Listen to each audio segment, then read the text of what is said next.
My wife left me, so I went cycle camping. I set out from Harwich and took the overnight ferry to the Hook of Holland and the Netherlands. The good thing about being on a bike is you tend to get to the front of the queue first, and that means you can get to your cabin before everyone else. There's a smooth crossing. It was in early July and arrived at the Hook of Holland first thing in the morning, and then it takes about an hour to get processed through customs and get on your way. For my route, I intended to skirt the coast from the Hook of Holland and then make my way to The Hague and then north to Leiden, where I'd booked a overnight campsite. I had just under 2 weeks to undertake my trip, and I was using the Fight Snoop app on my phone, which I got better at using as time went on. I wasn't quite aware of all the various bits and pieces I could have used. And the cycle track here, I later learned, is two-way, hence the white line in the middle. The Netherlands grows and exports a lot of food. Well, I'll come to that a bit later on in my trip, passing all the various fields and trying to identify the crops. I'm always slightly apprehensive when you first set off on an adventure. With carrying all your own stuff, you never know quite what's going to come along. Here I'm filming with one hand and then trying to turn right, and then I thought better of it because I was going downhill and there was sand, so I thought, I'm going to crash. Cycling through the dunes. I was worried that cycling so close to the coast it might be a bit too windy, but as it turned out it was fine. Here you can see the cycle tracks just on one side of the road, but it's two-way.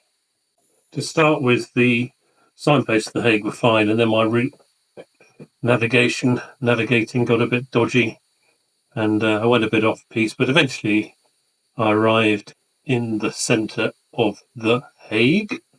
I apologise now for any of my Dutch pronunciation. It is a bit hopeless. This traffic junction makes it look like it was quite quiet, doesn't it? I made my way to the Binnenhof, the States General, the Dutch Parliament. Had a snack. I'd taken a fair few snacks and some dehydrated meals, just in case you get caught somewhere that there's no supermarkets open. And then I set off north to a lovely park, the shade, the trees.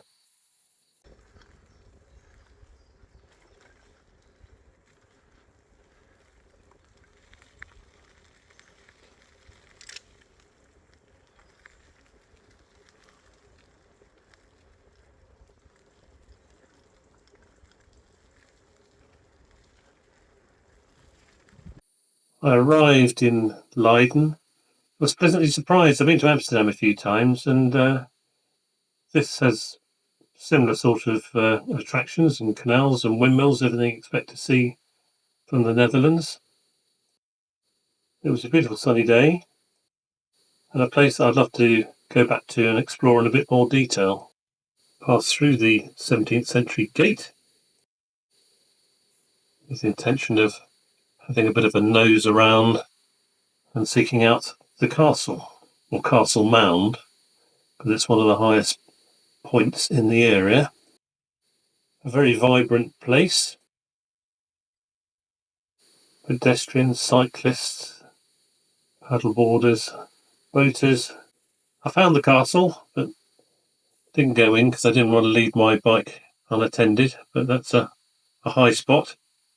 And then I left Leiden and headed off north to a campsite run by a club called Nature Camping Terrain, Regenhoek. To start with, I had the whole site to myself. I cooked my dinner, and then a couple arrived and pitched their tent right next to mine. And I was a bit worried in case my snoring might keep them awake, but they told me the next morning it was fine. Her father and his daughter also turned up and did an overnighter.